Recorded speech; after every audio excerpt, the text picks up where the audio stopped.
Hello, in this video, we are going to explain about simple tense. The learning outcome for this lesson is student will be able to identify and correctly form the simple tenses in English. Student also will be able to choose the appropriate tenses to convey the correct time frame and aspect of an actions or event. And lastly, student will develop the ability to identify and correct the errors in both their own or others' writing. This lesson will help students move into another level of tenses in English language form, where they will learn how to use the tenses according to the situations or events. Today we're going to learn about simple tense. There are three types of simple tense, which is the first one is simple past tense. Simple past tense is used to describe event or action that occurred in the past. For example, she visited a pet shop last weekend. The second one is simple present tense, which refers to a word or sentence used to describe an action that is taking place right now. For example, she walks to the classroom. And the last one is simple future tense. In English grammar, future tense refers to action that have not yet happened. For example, they will visit Japan next month.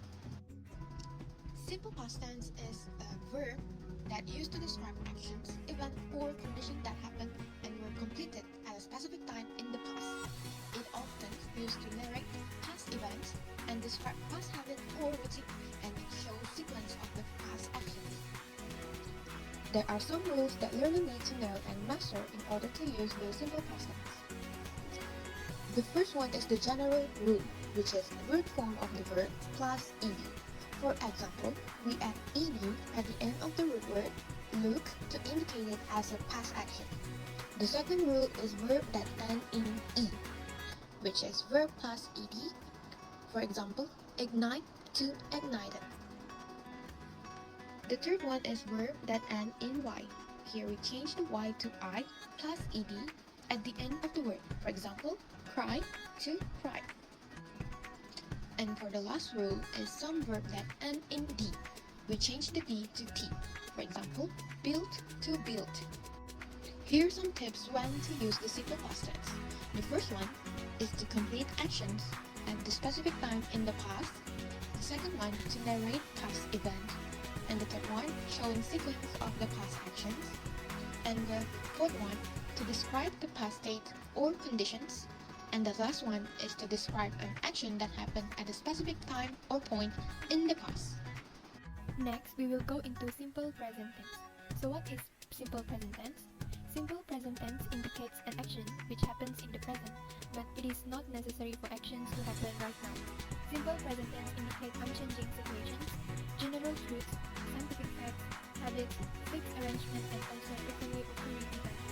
Next is the structure of simple present tense. So first we have the positive sentence, which stands from subject plus verb plus object. For example, he plays football daily. The next structure is negative sentence, which stands from subject plus do plus not plus verb plus object. For example, he does not play football daily. The last one is question sentence. The structure do plus subject plus verb plus object and plus question mark. For example, does he play football daily? We can use simple present tense in multiple ways. For example, when we want to say something which is true or factual, describing feelings or senses, giving instructions or directions, media announcements, timetables, and lastly, after when or if to form a time clause. Now moving on to simple future tense. What is the simple future tense? So simple future tense used to refer to action or states that begins and ends in the future. It is also used to make predictions or guesses about the future, used to ask questions about the future, used to express factual statements about the future, used to consider future possibilities or conditions, and lastly, used to make command. Now let's focus on the future tense types. Will. The formula for the simple future tense with will is will plus root form of a verb.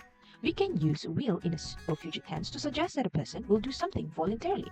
Also, we often use will to respond to someone's complaint or request for help. Another example is using will to express a promise. Here are a few examples for simple future tense with examples will.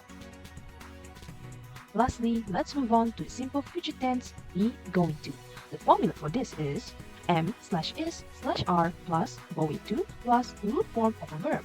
We can use be going to in simple future to express that something is a plan, no matter whether it's realistic or not. Both forms, will and be going to, can be used to express the idea of a general prediction about the future. These are the few examples on how to use simple future tense be going to in a sentence. Now is the time for you to do the assessment activity. For task 1, you will be given 2 paragraphs with multiple sentences that contain errors in the use of simple tenses. Your job is to identify the errors and correct them to ensure the sentences use the appropriate tenses. For task 2, write a short story or a diary entry that includes all 3 simple tenses. The writing should be coherent, showing the ability to switch between tenses appropriately.